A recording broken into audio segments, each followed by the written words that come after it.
aku pujangga negara Batasari, Mbak.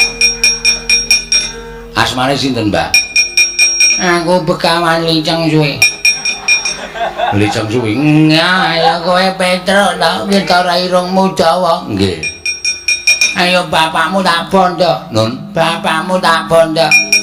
Iso bondo bapak iso nglangkahi kuwandane Petruk. Kowe wanian aku. Sampeyan ki wis tuwa. Tantem pisan mesti modal. Kiri lusi jalma tan kena kinira. Aja ngempukke watu ngatoske banyu sing dadi nyatane. Mana tuamu wae, udu. Sapa iki? Iki ki mungsuhe awake dhewe kok maratuamu dengkulmu wae. Kowe ki ora ngerti maratuaku ki ratu. Bojoku ki Dewi Wrantawati ki putrane Ndara Kresna kok. Maratuamu.